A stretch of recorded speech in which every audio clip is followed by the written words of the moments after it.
बिस्मिल्लाहिर्रहमानिर्रहीम। आज एक और topic solution of linear equations.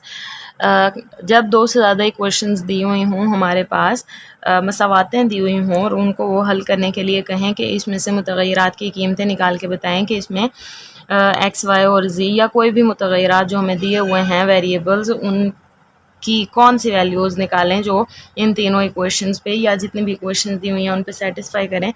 तो उनके लिए हमें आम तौर पे मैट्रिक्स में हम दो तरीके इस्तेमाल करते हैं, क्रीमर का तरीका, दूसरा इनवर्स मैट्रिक्स का तरीका।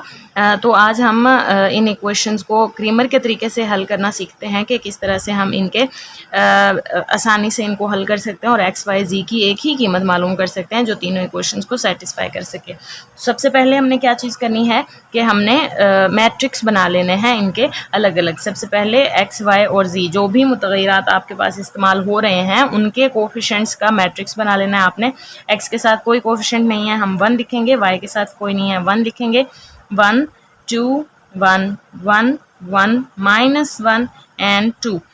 जमा आमतौर पे हम नहीं लिखते क्योंकि जब किसी रकम के साथ जमा नहीं लिखा हुआ होता तो हम जमा ही फ़र्ज़ करते हैं, कोई अलामत नहीं होती तो जमा फ़र्ज़ किया जाता है। नेक्स्ट जो हमने मैट्रिक्स बनाना है वो एक्स वाई जी का होगा। अब देखें, अगर इनको आपस में ज़रब किया जाए तो हमारे पास यही लेफ़्ट हैंड साइड बनती है, इसलिए हमने इनको अलग अलग करके लिख लिया है और राइट हैंड साइड हमारे पास बनेंगी 4 5 एंड 1 की।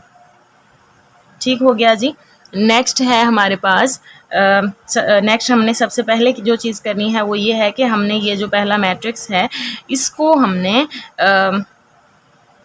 हम पहले इनको नाम दे लेते हैं। ये मैट्रिक्स है ए, ये है हमारे पास एक्स और ये है हमारे पास बी का मैट्रिक्स। हमने सबसे पहले जो चीज़ करनी है वो ये है कि जो ए है हमारे पास, जिस मैट्रिक्स को हमने ए का नाम दिया है, इसका हमने डिटर्मिनेंट मालूम कर लेना है। वो इसलिए पहले मालूम करते हैं क्योंकि हमें पता चल सके कि डिटर्मिनेंट ज़ीरो तो नहीं आया। अगर डिटर्मिनेंट ज़ीरो आएगा तो फिर हम इस सवाल को आगे हल नहीं कर सकते, क्योंकि डिटर्मिनेंट हमने सवाल के अंदर बटा के नीचे लिखना होता है और बटा के नीचे कभी भी ज़ीरो नहीं आता होता। तो इसलिए हमने सबसे पहले चेक करना है कि कहीं डिटर्मिनेंट ज़ीरो तो नहीं आता।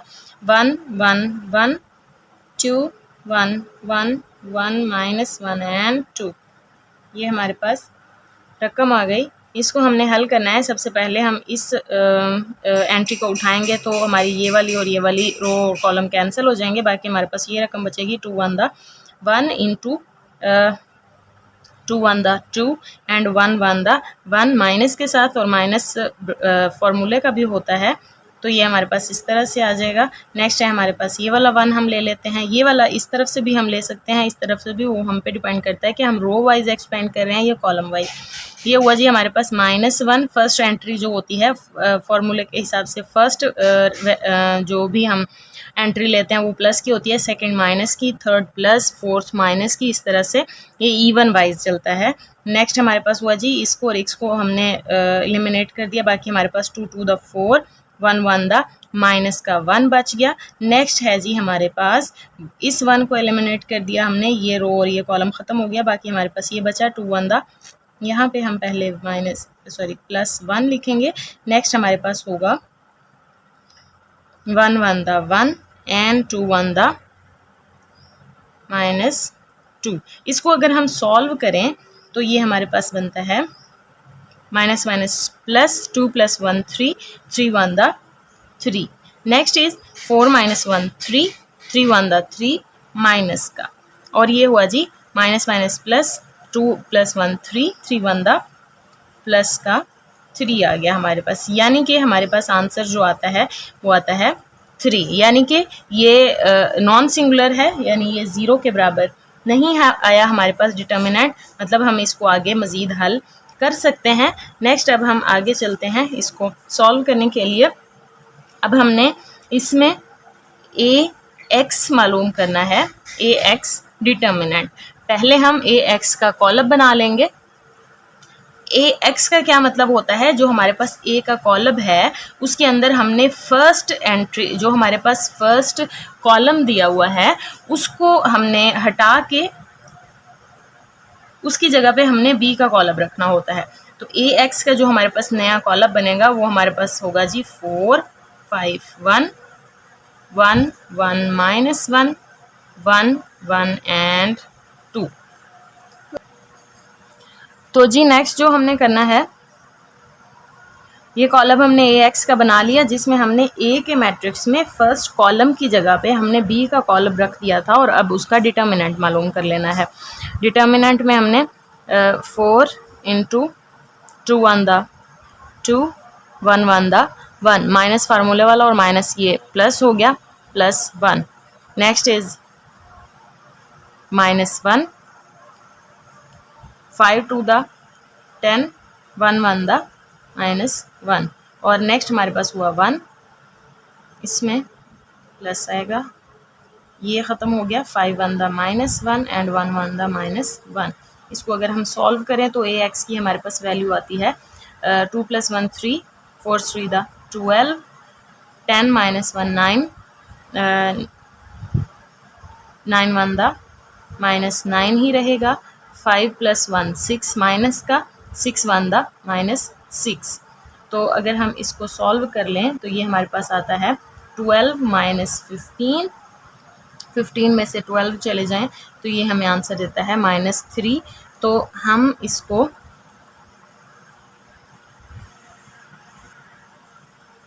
इसको रेज करने के बाद हम यहाँ सिर्फ 1 लिख लेते हैं, 3 लिख लेते हैं, जो भी हमारा आंसर आया है -3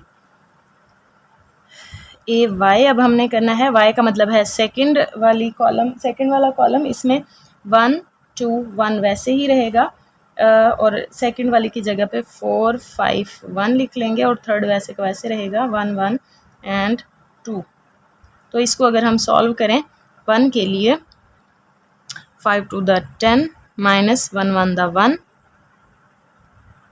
-4 into 2 2 the 4 -1 1 the 1 and last term is 2 1 the 2 -5 1 the 5। इसको सॉल्व करने से हमारे पास आता है 9 3 4 the -12 and -3। ठीक हो गया जी। 15 - 9 और ये हमें आंसर देगा जी -6, राइट। तो जी अब इसको भी हम यहाँ पे सिर्फ आंसर लिख लेते हैं -6 एंड द लास्ट हमारे पास जो एंट्री रह गई है ए जी की, इसमें हमने 1 2 1 1 1 -1 एंड लास्ट की जगह पे हमने लिखना है 4 5 1। इसका भी डिटर्मिनेंट मालूम कर लेना है। 1 इंटू 1 1 द 1 5 1 द 5 प्लस कर दिया हमने इसको, माइनस और माइनस को हल करके। नेक्स्ट हमारे पास -1 आया, 2 1 द 2 5 1 द 5 और जी लास्ट हमारे पास +4 है, 2 1 द -2 एंड 1 1 द -1। ये हमें आंसर देगा 5 + 1 6 -3 -+3 और ये हुआ जी 3 4 द -12 और 6 + 3 9 -12 विच इज़ इक्वल टू -3। इसका भी हम फाइनल आंसर यहाँ पे लिख लेते हैं ताकि हमारे पास बाकी क्वेश्चन को हल करने की जगह मौजूद हो। -3 हुआ, राइट जी। अब हमने इसको हल करना है। हमारे पास एक्स का आंसर जो होता है वो हमारे पास होता है A x determinant over A determinant which is equal to -3/3। That implies that answer is -1।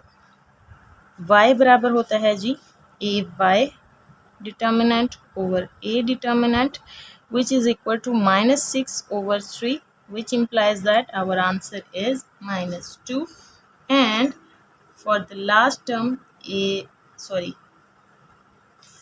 z equals to az mod over a mod -3/3 and our answer is -1। Which completes our question, our solution. उम्मीद है आपको समझ आई होगी। इंशाल्लाह next lecture में next जो हमारा होता है तरीका, मेथड, उसके साथ मिलेंगे। तब तक के लिए अल्लाह हाफिज़।